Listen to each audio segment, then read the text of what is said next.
All right, it is 8:42, and I call this meeting to order. Good morning, everyone.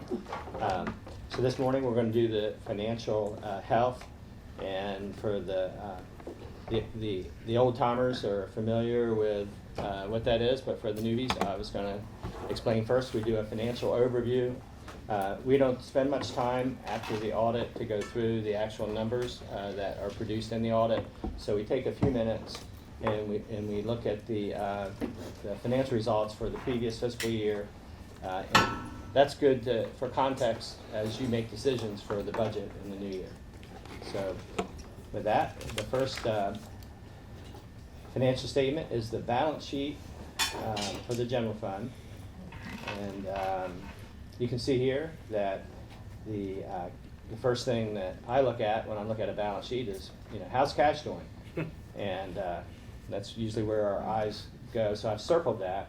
And you can see that cash actually increased in fiscal year 23 versus 22 by $5 million for a total of $19.7 million. And the unassigned fund balance also increased from $12.2 million to $14.8 million. So I'm just going to do a lot of rounding. I'm not going to spit out the entire number. So when we go through this.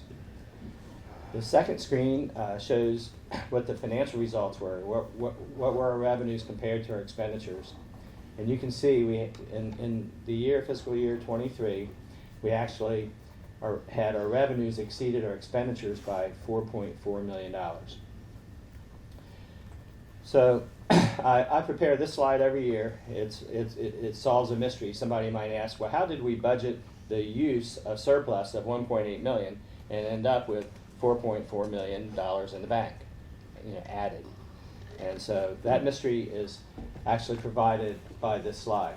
It shows you that we budgeted $1.8 million to use a surplus, and then we carried forward encumbrances from the previous year to the new year of 23 of $811,000. And then the council passed ordinances of $2.6 million. So that was a total budgeted use of surplus of $5,289,000. That means if every expenditure was made and every revenue came in exactly as budgeted, we would have used $5.2 million of surplus. But instead, we had revenue variances, meaning favorable revenue variances, of $4.1 million. That means we actually had $4.1 million more in revenue than what was budgeted. And that was largely due to COVID. We followed COVID, and we were not willing to get back all the numbers, so we kind of held them back that year. And we also had a new Medicaid gap reimbursement for EMS of almost $1 million that was not known until it occurred. So that was a big help. In addition, we had favorable expenditure variances where we did not expend all of the money that was budgeted in the amount of $5.6 million. So if you added both the favorable expenditure variance to the favorable revenue variance and take that from what was budgeted to use in surplus, you get exactly the $4.4 million. The next slide shows the water and sewer fund statement of net position. Oops. It zoomed in whether I wanted it to or not. So let's see what's going on here. There we go. As you can see, if you combine the cash and the investment pool, the cash actually declined by about $1 million. And we're going to get more into the cash in another slide where we highlight how much is in the impact and the maintenance funds. So we'll save that for when we get to that slide. We can see that we put to use some of the money that we have put on hand for projects, and it's showing that we had about $2 million that we used in fiscal year 23 to build those projects. And I when I introduced this, I should have said, I'm going to go through here very quickly, and so don't hesitate to interrupt me at any time with any questions, because I'm just going to keep going until you interrupt me. So I circled on the liability side. The current liabilities had a increase of about $500,000. The total liabilities were reduced by about $2.6 million. So we were paying off some of our debt.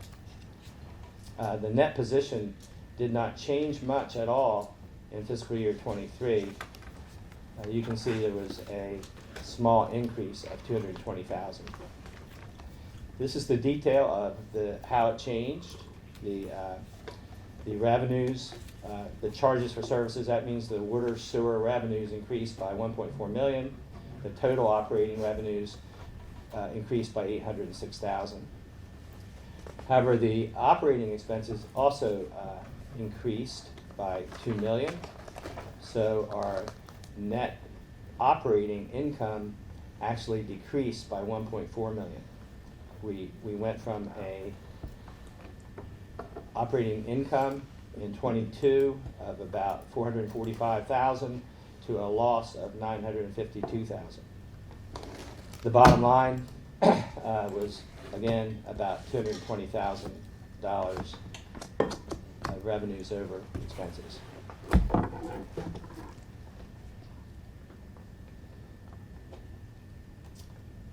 So this is a financial statement that's on full accrual, where all of the assets and debt are on the governmental side, and they're presented here. And you can see that we actually had a decline of our total non-current assets. It's because we had additional depreciation in the amount of $3.4 million. So our total assets increased by $7.5 million. Okay. Why do we use depreciation when we're not a taxable? Just to show so the position? we actually have two statements. The first statement, the fund level, Right. no assets or debt are put on at no accrual. It's just cash in, cash out. Got it. Modified accrual is what they call it. This statement, they do, so they show it to you both ways. And this is where we do capitalize the assets and show them on the statement, and we depreciate them. And we put the debt on as well. So What is the schedule? The 39? Is it commercial? Commercial? Is it a commercial depreciation? What are we using? a straight line. But is it 39-year basis? What do you? Everything's based. We have a Different policy, capital asset policy, and for each asset class, we have a different Schedule. different schedule Okay. term. Yeah. So this is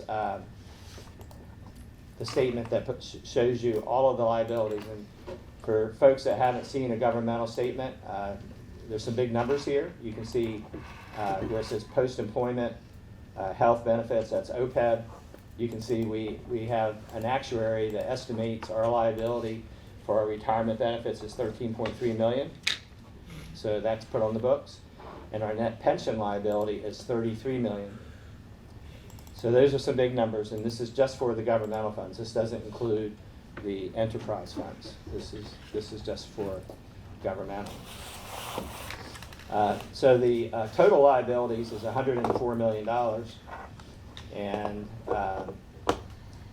our net position is $17 million. The unrestricted net position is a deficit of $28.5 million.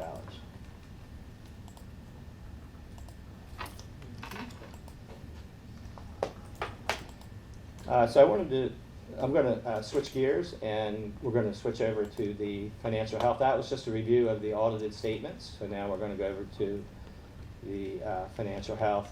And this is where we'll get into some benchmarks to compare ourselves to what benchmarks we think are either adequate or not adequate. So I'm going to get that going here.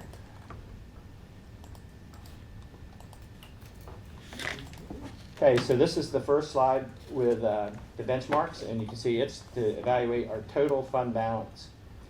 And to the far right, we see that our total fund balance was about $21 million, and it compares our fund balance to the budgeted expenditures, and we have a ratio of 42%. You can see anything over 25% is considered to be strong, so that benchmark is considered strong for the city. This is the most important slide that we'll look at today. This is the unassigned fund balance. This is the difference between all of our assets and liabilities, and showing the portion of fund balance that's not that is spendable, that isn't encumbered by any commitments. And you can see the GFOA establishes a minimum of 2 months of expenditures. The city minimum is considered to be 3 months, and we target 4 months. So we want to stay in this quadrant right here on this, above this city minimum, in between the target and the city minimum. And you can see over time that we, in 2012, we came pretty close to reaching the targeted 4 months with $10.4 million in unassigned surplus. And then over time it fell to, in FY17, we came actually to that GFOA minimum of 2 months. And then we've been climbing since then, since 17, and we have 14.8 as of 6/30/23, and 4 months would be 16.6. So we came pretty close to the 4 months line, which is a good place to be. We're in that top quadrant, 14.8. I can give you a little history just to see, well, you know, over time, what does our use of surplus look like? And this goes all the way back to 2010. And you can see, and actually 2009, you can see in 2009 and 10, we had a use of surplus. And then in 2011 and 12, we actually contributed to surplus. And over time, we've had pretty small changes to surplus. In 2018 and 19, we had a timing difference. I think we had some lease proceeds that hit and it washed, you can see. But then in 2021, we had an increase, and that was largely due to the ARP program, that we had an injection of funds there. And then I explained the 2023, where we put $4.4 million into surplus. So that gives you a feeling that, except for the 23 and the ARP in 21, it all kind of washes out. So we've come pretty close to breaking even over time. And there's an old saying, I'd rather be lucky than good, right? So just you know, we've done a good job of keeping our fund balance in line, and that's one of the most important measurements we can follow. Yeah. So, in you saying this is the most important slide, and what it looks like is the trajectory and the health of the fund balance has been, you know, in line. But we've heard this tune of this scared tune. I mean, you're not speaking to that. I mean, you're saying this is the most important slide that we have seen. I would say, but there are other influences, and we'll see there are Sure. other influences. I use the expression "standing still, we look great." Okay. All right, and we'll get into Sure. some other pressures that we're going to feel as we go forward. So then, given that, I don't want to go put the cart before the horse, but then should this line, so the target of 4 months, do you see that to ever change where we should be targeting for anything higher than 4 months? That's a good question, and I would say generally no, if you're doing a good job of having a sustainable budget. Okay. But let's save the discussion for Sure. what a sustainable budget looks like. Okay. Yeah, as long as you have a sustainable budget, 4 months is okay. Okay. Yeah. So the next slide looks at our debt to the market value. You can see this is some good news. Look at the last few years. You can see 20, our debt was $99 million. 21, it was $92 million. So it fell by about $7 million, and you can see in 22 it fell down to $89 million, and then it fell another $7 or $8 million in 23. So we're down to $81 million. The market value of property is $2.6 billion. The ratio is 3.1. We're getting very close to breaking what would be considered strong. You can see if it's less than 3%. So we have fallen from 4.3 to 3.1. So we're approaching what would be strong, but at this time it's considered adequate. Our debt per capita is another way to measure your debt. We have, again, the same number, 81.5 million. The population is 33,050 approximately. That debt per capita then is 2,467, and that's considered adequate as well. The annual debt service for the general fund, our debt service for fiscal year 25 budgeted is 4.4 million. The general fund budget plus our capital project fund budget is 58 million. The ratio is 7.54. Anything less than 10% is considered adequate. Water and sewer unrestricted balance has a deficit of $1 million. The operating revenue is 22 million. We have a negative 4.74 ratio, and that needs improvement. Parking Authority had an unrestricted net position of a deficit of 509,000. It improved from last year from a deficit of 593,000, so that's a good change. Our revenue was 594,000. We had a negative ratio of 86%, which needs improvement. There we have the summary. I highlighted, they all stayed the same except for the overall debt per capita went from needs improvement to adequate. So we had a benchmark that moved into the good there. So that ends the benchmarks. Now we're going to move over to some of the highlights in the budget. In the general fund, the proposed budget that's been sent to you has increased the trash by $2 per quarter from $69 to $71. That's approximately 3%. We like to increase that a small amount each year instead of having a large increase at one time. There were no changes to the tax rate. There were no changes to the EMS service fee. And then there are a lot of other changes here that I could let you review as you have time. The water sewer rates, as the budget is proposed, have an increase of 9%. You saw that the operating net income of the water sewer fund had a deficit, and this is intended to help correct that. The water sewer urban services remains at 1.5. I think that the administration has plans to determine how we can get that to 2 times. The parking permits have been increased in these lots listed and in the garage by $5. There were no changes to the stormwater rates. Listing here shows you the history of the tax assessments. You can see there were no rate changes in the budget for FY25. I prepare a slide for you guys just so you can see, hey, what changed on our revenue? What were the top increases and what were the top decreases in this year's budget? So it compares the mayor's proposed budget to the current budget in the previous year. And you can see real property taxes were increased by about 1.7 million. The highway user fees were increased by 296,000.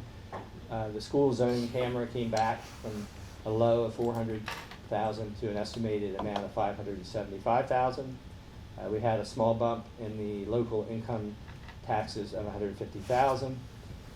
The trash fees increased because of the rate change, and OBC is estimated to increase by 100,000. The zoo hotel room tax increased by 95,000. We had some increases in the fire prevention plan review, and we hope to receive a fire service contribution from Salisbury University, and we've added a short-term rental tax. So those were the increases. We had some decreases in that I mentioned earlier the EMS Medicaid gap reimbursement that we received in '23 of $915,000. This year it's estimated to be $811,000, so there was a decrease of $103,000. And there were some other small decreases there that you can see. So personnel, the mayor's proposed budget includes an increase of with one step. As you all know, as a result of the union negotiations, an additional step may take place July 1st, with an additional step to take place to January 1st. Of course, this is what I understand to be agreed upon for the general government and the police, but not the fire union. Fire approved it over the weekend. Gotcha. There are some career ladder updates, and there are some merit increases. I list some of those on the next pages. We had some reclassifications. Health insurance increased by 6%, as required by Care First. The new positions that start sometime in the end of February, early March, when the SAFER grant ends, we've budgeted 12 new firefighter positions. There are some restructuring in DID. You can see we eliminated 1 of 5 construction inspectors, and we eliminated a drafting supervisor position. And the downtown ambassador was made part-time, and we've left 10 police officer positions as frozen. That's not good. Lord. And on the next page, there's a long list. This is just the detail for the reclassifications. I won't read those, but they're there for your review. The budget includes. Could I ask a question? The frozen police positions. I'm questioning that because we need public safety more than anything, and I'm just looking at this as if we're down with the police department, period. And I'm just looking at this as if we're down 10 positions, then that's 10 officers that we don't have. So what do we do with our hiring? You want to take that, Andy? Yeah, so we traditionally have had vacancies in our police officer positions. And this time last year, we were down 12 positions. Dave, when he'll be in here in a little bit, he'll tell you where we currently are. I think we have been fortunate enough to, I think in this very last round, get us to a position where we have no vacancies. I think we are able to do, because of our academy class of like 8, and then some other lateral transfers, I think we've been able to get to that 12. The academy's still not over, so we got to see if everybody makes it. One of the conversations historically that we've talked about has been, if we were to get to a position where we filled all of our vacancies, it would be part of the conversation with council if they wanted to make some adjustments with some of those frozen positions. We didn't think it was appropriate historically to unfreeze positions if you had vacancies. There's no reason to add more vacancy to the table. So years ago, we've had 7 that were frozen positions. In this past year's budget, we added 3 more to it because we were at 12 vacancies. And this was to help balance our budget last year. So that's kind of where we are. Now, I have another question. How many officers do we have? You're really testing me right now. Sworn officers, I believe, I will get you that number. It's like 97 with 10 frozen, which would make it 107 for sworn. I've got it right here.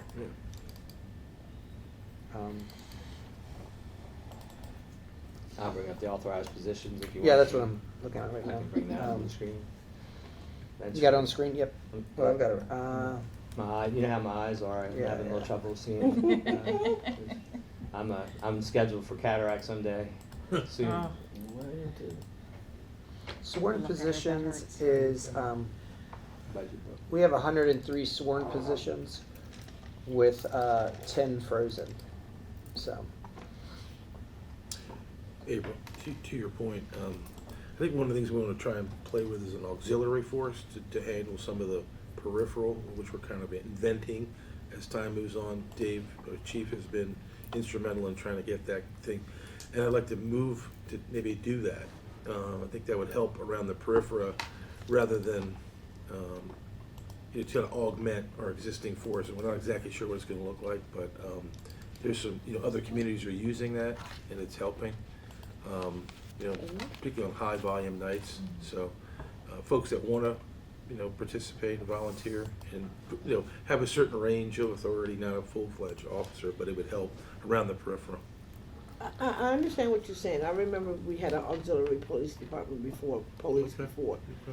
But what I'm thinking is, because of our demographics and the way we're growing, I'm just looking at, we need every officer we can get with the crime like it is. I just don't see where we should be freezing police positions. I don't see it at all. I know it may be a financial burden, but it is for the city, but we got 12 new firefighter positions. Well, it's not new, it's just we're moving the safer over to, so we're not adding 12, it's just moving 12 from temporary to permanent. Yeah, the grant funding for Yeah, that so it's not program. 12 new, it's Okay, just well, it moving them says over. on here it's 12 new. Yeah. I'm So just- we should- Financially, 12 new is what Yeah, it. we should change that, Okay, that's a yes. little. But then we have frozen positions for 10 officers. I don't agree with it. I If don't. we- I understand the auxiliary part of it, but the auxiliary is just what they are, auxiliary. Are they allowed to carry weapons? Are they allowed to, okay. Yeah, it wasn't an opportunity to Okay. discuss the full-fledged, Okay. but it's to say it's helpful. It's helpful. It's not a replacement by any means, but It's helpful with some of the small things, with some of the larger things. Like I said, with our demographics growing the way they are, I just think that we should not be freezing 10 police positions. That's just where I am. Yeah, so just two things. Dave is our first group up. I was gonna say, should we, So yeah. if you want to have a Just about dynamic, it, and we yep. can talk a little bit more, but it would be the continuation of the frozen positions rather than taking more off the street. It's the ones that are currently not inserted. But I Yeah. think if we, Yeah, let's, Council- yeah, yeah, let's if we say wanna- that for chief, and then we'll dig deeper into that, and then, yeah, thank you. So the next slide takes a look at the transfers and the grant match. And the way that the budget as proposed, it includes $70,000 in what we call PAYGO to the general capital projects. So the general fund is sending $70,000 over to help fund capital projects. We have a transfer to Ann Street of $18,000 to help fund that.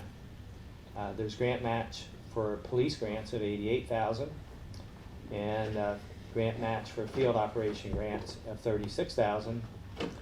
And this is where that safer, the cost for March through June to keep those 12 safer employees.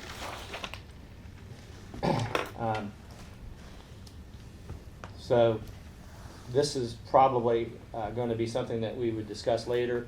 I heard there's a lot of different thoughts on it. Andy, the 58,000 that Muir asked for the transfer to housing first. Mhm. So I don't know if we wanted to save that for when ACDD comes in. yeah. Okay. And then there's another larger discussion that likely will occur later in more detail. We have an opportunity to get a grant of 11.7 million for Safe Streets, and it comes at a price tag to the city of grant match. And I think there'll be a larger conversation about that where we'll look at all of the possibilities. But I just wanted to be clear that the budget doesn't include those two items, so that's something that we'll discuss with council. The next slide shows what general fund capital outlay. So we've put in the budget a 3-ton dump truck for $360,000. There are portable radios replacements for the fire department of $187,000. There is a replacement of fleet vehicles in the amount of $550,000. The concrete program is funded at $75,000. The surface maintenance is funded at $150,000, and the street reconstruction is funded at $700,000 for a total of $2,022,771. Two questions. I don't know if it's purposeful to ask it now or later. Which, because I read that this weekend, which vehicles are we replacing or adding new, and then determining for the surface maintenance for DID, for the milling, crack sealing, and all that. What is the hierarchy, and like how are we determining what gets the $850,000? Okay, I'll take both of those. We have a detailed list that we can make sure we get to you. So when we do our CIP, there is an additional spreadsheet that says we want to spend $700,000 on this. It's a list of the streets, and it's based off of a priority scale. It's something that Will Whitehead created, and it's saying, this is a priority 5. It's the highest level of need because it's based off of the current conditions. So then you go in reverse priority. There's some flexibility within that because things happen over time or new pieces. And then however much is funded is essentially how far down you go with that priority. Okay. Same thing holds true now with our vehicles. When we have a fleet depreciation schedule, and takes the status, the state of our vehicles, and so it gives them a scale. The worst, the ones at the highest that need to be replaced, and we work our way down. And we've worked our way down to about 19-20 vehicles, which is a $550,000. Something we kind of discussed this past fall. The vehicles that we needed to be replaced. Sure. I mean, you can keep going, Yeah. but we thought this is a safe number. And then perhaps, kind of like what we saw just here recently, we may be able to recoup some of those funds if we can, cancel those vehicles either surplus or take them to auction, perhaps, if we replace them. Some of the bigger items, some of the ones that are being replaced here are clunkers. I don't know how many, but if Cash you, for clunkers is over. yeah, right. Okay. But there's Okay. but when we do surplus for large scale vehicles, when there may be a little bit of life, Okay, a okay. fire engine or something, you may get a little bit of money. Okay. There, but All right, great. Thank you for that. Now, Andy, I see here with my little eye as I spy on Shoemaker Pond has been decreased by $5,000. It was 25 in the CIP, and I've been doing a lot of, we're going to circle around for the conversation because I've been doing a lot of work with SU. They're waiting for us, and then now I see $5,000 down. so there is this is a Mike Drine special with his background being Okay. within this. But essentially, if we look at Shoemaker Pond, in the original recommendation, there's two pieces to it. There was spraying, Mm-hmm. so getting rid of the vegetation, and then there's actually like hydro raking. Hydro raking is going in there and pulling out the vegetation. Mhm. It's the more expensive of the two things. There's an argument to be had that if you rip out all the vegetation, you're actually disrupting the ecosystem for Mhm. the plant life. So Mike Dryden, Field Ops, has recommended that we spray first, see what that does, but don't start ripping out all the vegetation this year. So that's the reduction, is to just do part 1 of part 2 and reassess where we land on that. So All right, there was a third piece of this that ended up with a research to find out the chemicals that are in it that are killing the vegetation. And I have spent 18 months banging my head between Tony Sarbanes, Shoemaker Woods, and the university, and they are prepared to do a study. So the third option was we were doing nothing until we could see, because most of this is in the county, which has been dragging their feet or denying or not wanting to do anything with the pond as far as contribution. From what I understand, what I've been told over all this time, I've been working on it. And then once we get that study, we move forward with the actual recommendations to reduce the actual pollutants that go into the pond. The three top suspects are failing water and sewer septic systems in the county, waste, either it be dog, goose, whatever, and other chemicals, stuff that runs off from homes, from spraying their lawns or a weed killer, or including coming from the developments in HOAs, because all of that water goes into the ponds that then empty out into Shoemaker Pond. So where do we stand on that? Are we continuing to go forward with the study? I think the county had 25,000 already earmarked, am I wrong? I think they were going to contribute to it, yeah.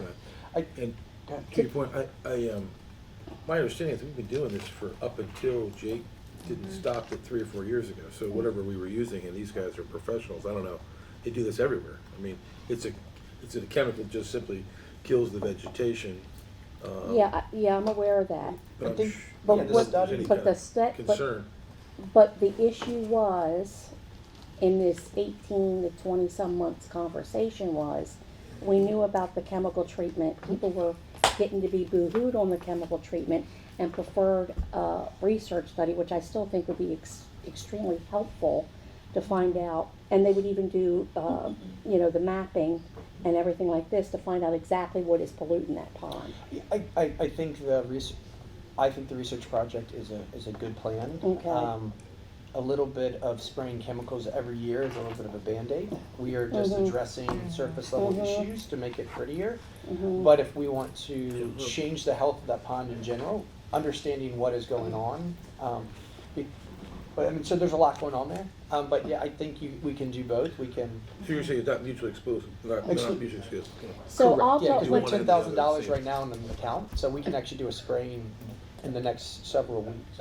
so I'll have, when Mike Dryden comes, we'll talk about the actual steps, because I don't want to, because I have spent, and I know, if I'm not mistaken, Councilwoman Jackson also has spent time going down, not only to Mr. Sarbanes' property, but the whole area, and a tremendous amount of time in really finding solutions. And I don't want, this is the first I've heard that the county had 25 grand assigned to this. I don't know how they want to use it. That's fantastic. But I did want to, I think initially they were thinking they were having to contribute to the level where we're gonna do the actual Hydro raking. So in substance of that, we had the conversation with Mike, who has obviously some experience, but just do the spraying this year. So we can still use the 25, but Yeah, it just was- use longer term. The 2 years ago when we were working with Jana Potvin in this position and going through it, the plan was $60,000 for 3 years in a row to get the pond to what we thought would be, and then reconsider to see if we could get it to a healthy enough state that we could go back to what we used to do with the county, getting in the boats and doing their own spraying. We had just lost that direction. That's a very expensive commitment for 3 years, so I Yes. think, It is. so scaling that back for this first year to address the surface level while we do a research project to decide how we want to handle this, but that it was not necessarily a city alone effort, because if the But we contaminants have- or pollutants are coming so upstream. we have down- county input into this. They, for the first time, they had agreed that they had Okay. some funding to be able to help, but that's, that 25K was a one-time match, so if we were going at a higher level and we needed multiple years of this. Well, if we that hadn't done that. 25K is a match, 20 is not according Well, we already had 10 in the. to Miss Con- Potts, who was my first grade teacher. Contribution was not. Yeah, we actually funded, we have 10 in an account right now, so this was Okay. the third. Well, Andy, could I ask a question? Huh? How was Okay. this funded prior to? So It- historically, years ago, the city would pay for the chemicals, and Chuck Poole and team would go out in their And little boats spray and it. spray. But because of the silting and the increased vegetation, it got to where they could not hit parts of the pond in their boat. So we kind of abandoned that project. So the idea is, how do you want to address with the entire health of the pond, from the silting end, from the increased vegetation, and it became, we got a group Solitude to come and say, this is what it would take. You probably need 3 years of very intense hydro raking and spraying to be able to get the pond back to a healthy enough place to be able to reinvest in that smaller scale maintenance. But we had, over time, it just continued to get worse, and now it is. Okay, we're Well, not why did we abandoning let the it? pond. Why did we let it get that bad? I mean, not just us, but the county itself allow it to get to the point where they couldn't even go out in boats. Yeah. I think. Okay, I want to so make sure we yeah. are we on a time crunch for 9:30? I know we started late. I want to make sure we save these questions No, we're for fine. We're fine. when Mike I gets just here. had one more You thing want- I wanted to touch okay, on. gotcha. before we have to- Yeah. The Andy and Bear exhibit, I see this on here. Mhm. What are we gonna be doing about that? Sure. Yeah, so the Andy and Bear exhibit, Mary just stepped up. What we have talked about with the Andy and Bear exhibit specifically is that the amount of contribution that we need to make, so our goal has been, if the city could do a quarter of it, if we could get the state or somebody else to do a quarter of it, and then if we could get, private funding Right, for it. right.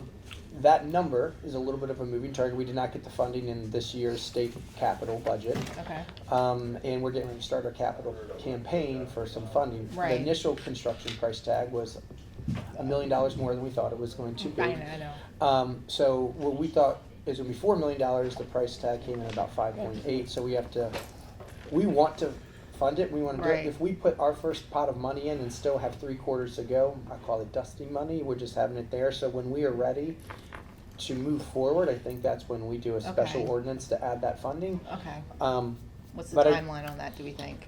If it takes a year to do a capital campaign, Yeah. I think it's something that we will start to discuss in this upcoming budget year as we start to move forward, but. And I had a meeting with Laura Mears, she's gonna head up that campaign, so we're gonna have to get in the same room and figure out what the timelines look Okay. like. But I don't think it's not a commitment, it is something that Right. we understand the That's why I just essential wanted to get an yeah. idea of like when we could start to look at, start to expect to see that, so we're not like out of the blue, get just sort of an idea of a timeline, because I know that they're, Yeah, absolutely, I think, to find $5 million, Right. $5.8 million is it takes a little bit of time. Right. So it could be so we're within looking the next initially, year. like looking at like 1.5. It could be, yeah, Yeah. and I think if the capital campaign is successful and we're able to find another large pot of money, we've got some interesting ideas of how to do that. We may be able to move this forward faster, Okay. or it may be a further conversation that we want to do. But I think publicly, Right. not to jump too far ahead. No, is, yeah, I didn't want The to- city's committed to a certain amount of money. Good, okay. That so if we're I going just to wanted ask to people make to pay, sure that yeah. that's something that's on our minds. I see it on there and I'm like, okay. Right. I just had to bring it up. Yeah. I just had to bring it up. Thank you. Okay, I'm good. Before we leave this slide, I did want to show you something else. You can see lease proceeds is empty, yet we had $910,000 of vehicles. That's unusual, and it's possible because, as you saw, we had a bump in the surplus, and a good use of it is debt avoidance. We were able to avoid entering into a lease and increasing the wall for our budget in future years by paying cash. So we put $910,000 into replacing some worn out vehicles. So this slide looks at our projects, and we saw that the Shoemaker Pond is funded by PAYGO. The City Park pedestrian bridge is funded from $50,000 of PAYGO. And Hey Keith, yeah, I've had a council member ask me, can you just explain briefly what PAYGO is? sure. It's when the general fund transfers money to the general capital project fund. The general fund is an annual budget. Use it, or lose it in a year. Unless you can encumber by having a valid PO to a vendor, that money is gone. And projects, you can't always predict when that money is going to be used. So this allows us to have a multi-year fund where we can track the expenditures for the life of that project. Yeah. So from time to time, now the general fund's capability of sending money to the capital project fund is limited. You can see, if we look at the CIP plan, we try to put $700,000. We might estimate that, and we might have like a finalist of 1.2 million.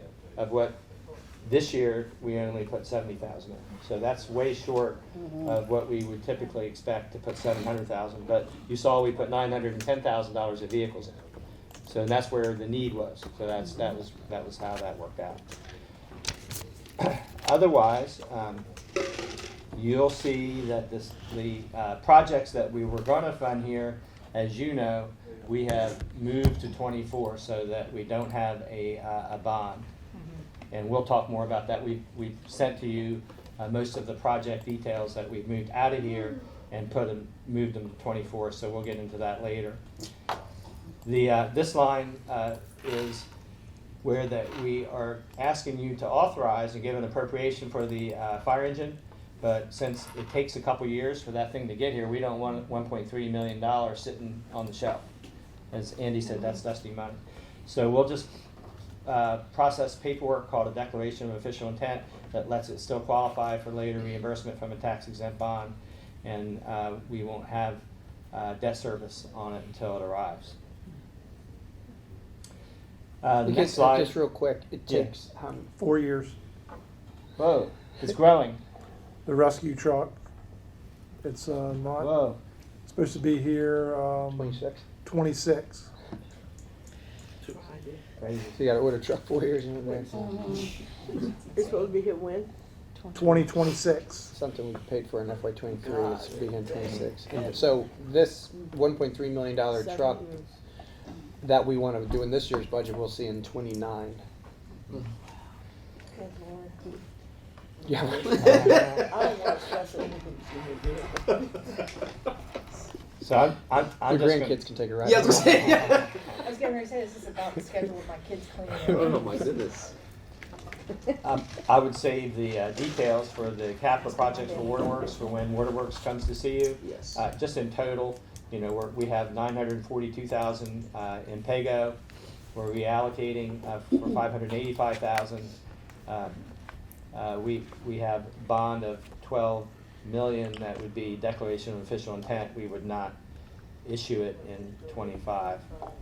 And then we have some items that we leased in the amount of $920,000. This is a look at the general fund debt service. You can see that $4.4 million that we saw in the slide earlier. That is only $74,000 more than the prior year. This is a slide where I'd just like to give you some perspective about time, how things look. You can see at the top, this is measuring the debt service increase, Parks and Rec increase. This is since fiscal year 12, so that's a long time, that's 13 years, but it's showing you that public safety has had a tremendous increase. The amount of money is listed down below. You can see public safety has increased by $16 million over the 13-year period. Is that, I'm sorry, Keith, is Yes, that sir. a combination of police and fire? Yeah. Okay. And over on the right, I've just noted that I just wanted you to see the relationship to the how much are our taxes going up compared to the expenses. Mm-hmm. And you can see that over that time, same period, that our taxes increased by $12 million, and that's pales in comparison to the $26 million that our expenses went up.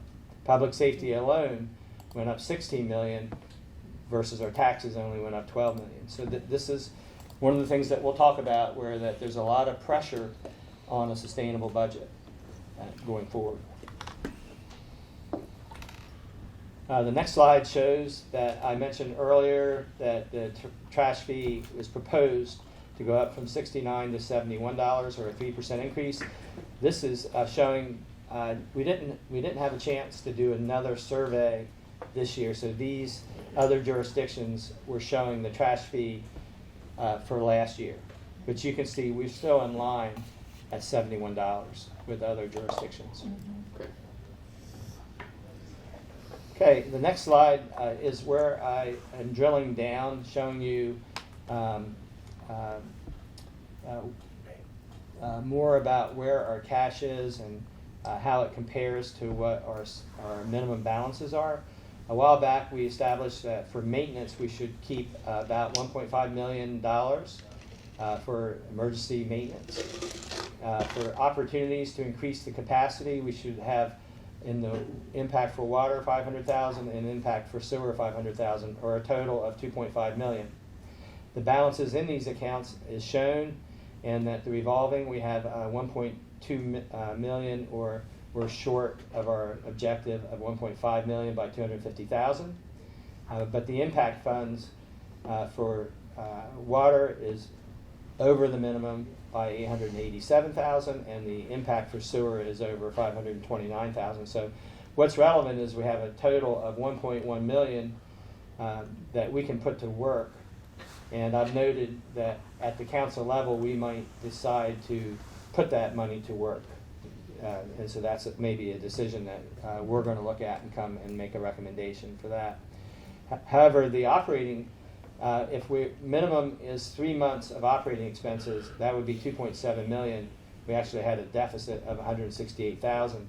So this is where, again, it shows that the water sewer fund's liquidity is not sufficient. It has we're under the minimum by $2.8 million, which is why we recommended an increase of water sewer rates. 5%. So the next, What's the impact? What's gross about 18 million, 19 million gross? what the Sewer and water? More than that? I don't carry that number in my head. Okay, I'm trying to remember. It's about $1 million bucks. It's about $1 million What are you bucks in doing, revenue. man? I know, it's bad. That's why I'm getting out of here. It's all gone. Yeah. Yeah. 404 file not found, right? Yeah. But it'll make about, I was trying We to don't figure around, no, he's about $1 million. Look, $1 million in We potential don't blame you surplus, at all. assuming No, indeed, we know. costs don't ride up. Well, last year we had an operating loss, but then we had other income grants and stuff, and we really about broke even. We had about 220,000 we saw on that slide in Yeah. 23, net bottom line. But that we just saw. I can remember that because we just looked at it about Yeah. 10 minutes ago. But this slide shows last year I did the folks that were here remember that we were set up to have overlap for 3 years of debt service because the original wastewater treatment plant loan of about 30 million and the new to repair the failed wastewater treatment plant is a $30 million loan. The debt service overlapped. So we called MDE and we were able to negotiate. You can see where I've circled it in 27 and 28 to extend the debt service that was only $150,000 a year so that the old 2008 loan ends in 2009. So we start up the new amortization in 2029. So that makes it so that the debt service remains relatively even over time. So that's a big relief to the water sewer fund because if we had to pay both of them, we're not set up for that. And you can see what our cash position is. So MD did us a great service to set us up with an extension and redoing our term. So there's only 2 more slides left. Some takeaways. As I mentioned, our financial position based on our unassigned surplus is strong based on the FY23 audit, largely due to the unassigned fund balance. From what I understand from the water sewer department, that we have been very aggressive in funding many of our water sewer projects. A lot of jurisdictions they postpone stuff. That's the equivalent of having an unfunded liability. It's just you have all these liabilities that aren't on the books because you didn't fund them. You didn't do what you're supposed to do, and that's a buildup and it can explode later. We're not doing that. Now we have had the surprise of the PFOB. Yeah. So that contradicts what I'm saying a little bit. That just popped up out of nowhere. It was a pop-up storm. Otherwise, for the last 10 years, I think that they've done a very good job of looking forward and funding our stuff as it's needed. So that's fantastic. Yeah. Some of the weaknesses, as you know, the budget, as I mentioned earlier, we have trouble finding the funds to send from the general fund to the capital projects to fund the capital projects that we would like to fund. In our general fund revenues, as we saw, we can count on the rising expenses. Medical costs are going up 6 to 8%. Our compensation is rising. It's difficult to find these revenues to match the expenses. And I've said every year that the county's contributions for fire services don't represent their true share. That's still true. I know there was a big increase, but they're still not paying their fair share. Their tax differential, it is not right that the citizens of Salisbury are not receiving tax differential. So those are the main weaknesses as I see them. Yes. If there's any questions, we'd be happy to. Leaving all your information here when you retire. Whoa, that's a lot. And it's a lot. We'll be in good hands. It's awesome. Yeah, Sandy would be great. Mm. I'm happy over there. Thank you. Yeah, it's a motivation. Mhm. Detective. Like Keith said. She's like a little detective. Oh, yeah. Wonderful. You Yes. guys are so lucky. I know we're up to, oh, I'm sorry. I was going from the take away the weakness part and then the next slide. But you're on another side.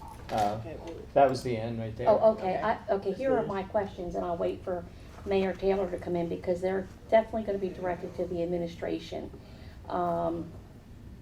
Hello? What administration? Right, woo-hoo. They ran. John, they left They you knew to you fend for had some yourself. questions, so they left. Exactly. They skedaddled, they said, questions, what? Because one of the things that I know the council and the city in general has been talking about for forever, as far as I can even remember, even before I even got on council, is I wanna hone down on